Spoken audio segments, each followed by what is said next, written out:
In this lesson, we're going to be talking about a crucial element to adding some realism to your hands, and that is sculpting the veins. And I'm going to give you 10 tips to help you sculpt the veins more convincingly. So let's get into it.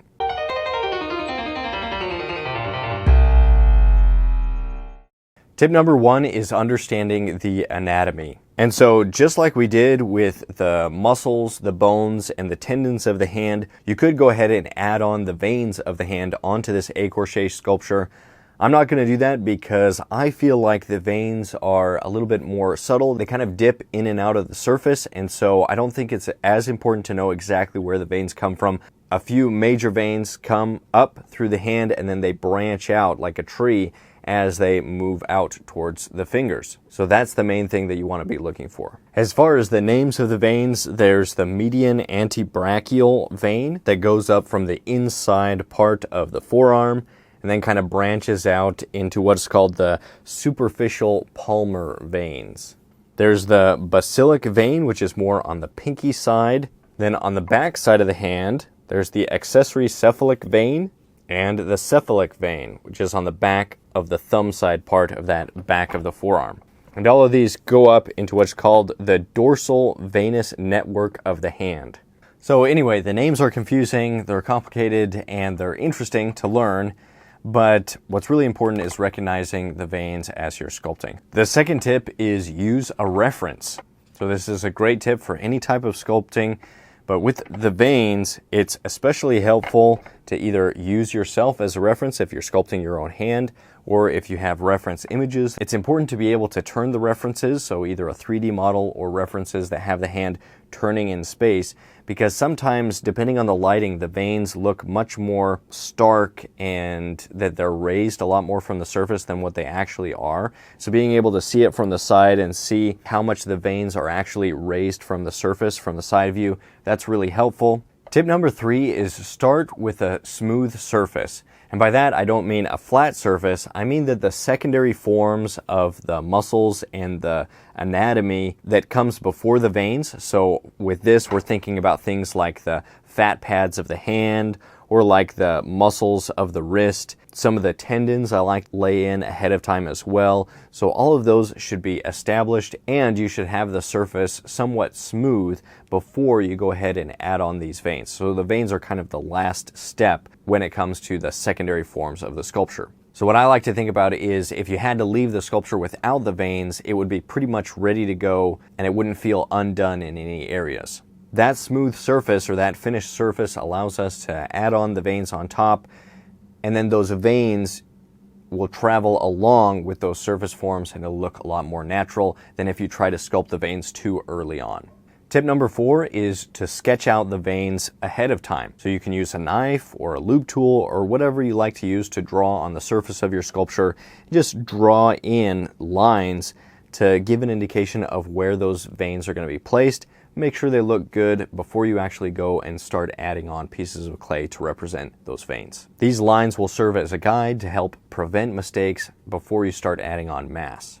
Tip number 5 is to build slowly and gradually with small pieces of clay. So you can roll out long coils of clay and then put those coils in, but after sculpting some veins and after looking at how some other sculptors that I admire treat the veins, I realized that it's a little bit easier to get convincing looking veins by using small coils of clay and just pressing them on the surface. Some of these coils will be smaller, some of them bigger, and with that variation comes in variation of the surface of the vein, and there is a lot of variation with the veins. So some parts of the vein will pop out a lot more. Maybe it's going over a tendon or something like that, and so it's raised quite a bit from the surface.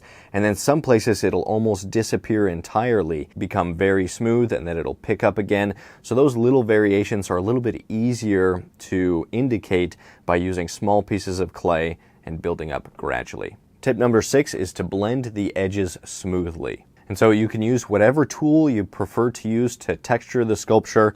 I really like this, my favorite tool, which is kind of a little spatula on one end, one side that's more rounded, the other side is a little bit more thin. And then coming across the surface of the vein, so if the vein travels in one direction, let's say the part of the vein that you're sculpting is traveling in this direction, you want to come across or over that vein several times to smooth it out and to blend it into the surface so that it looks like it's underneath the skin and not laying on top. Tip number 7 is to vary the thickness and the depth. So this is something that I've already mentioned, where the veins, there's a lot of variety in how the veins interact with the surface. So really pay attention as you're observing your reference. Think about it, okay, where is the vein lifted the most from the surface? Where does it kind of blend in more? Where is the sharp hills and where is it more of a soft rolling hill? Those are the things that really make a difference when it comes to representing a lifelike realism in your sculpture, even if the texture isn't the exact texture that you'd have on your hand. So here you can see some places where there's a really dramatic kind of lifted form as the vein travels up and over this tendon on the back, and then it kind of smooths out in between the surface forms as it goes into this more muscle area. Tip number 8 is to add details. And so this might mean that after you sculpt the veins, if you're going for a more realistic surface texture, you might take some texture stamps, some silicone texture stamps, and go over the surface of the sculpture and add in those textures over top of the veins that you've sculpted in. Or if you're doing a looser texture, a lightly tooled texture like the kind that I like, you just want to make sure that the texture blends with the rest of the sculpture, that you're not treating the veins differently than how you treat the rest of the forms. Tip number 9 is to change the lighting that you're observing your sculpture. By changing the lighting, you're able to see and understand a little bit better of how the forms are blending in, how the veins are looking in comparison to the other surface forms of the hand. And if there's any issues or anything like that, then you can address it. But sometimes, like if you're sculpting, like this pose in particular, let's say I'm a little bit closer to the light and all of this is in shadow the whole time, then when I finally do look at it with a different lighting source, it might not look as good as I thought it did. So change your perspective, change the lighting. That's tip number 9. Tip 10 is to step back away from your sculpture and make the final touches. That's to just back up away from your sculpture, get a new perspective, point of view, look at it from different angles, and then add in the final touches to make sure that it looks good and you're happy with the finish. Okay, there you have it. 10 tips to help you sculpt realistic veins in clay. These are especially important when it comes to hand sculptures. The hands are some of the places where the veins are the most prominent. Be careful as you're adding veins. If you're going for a look that's more feminine or more young, you want to smooth out those veins if you include them at all.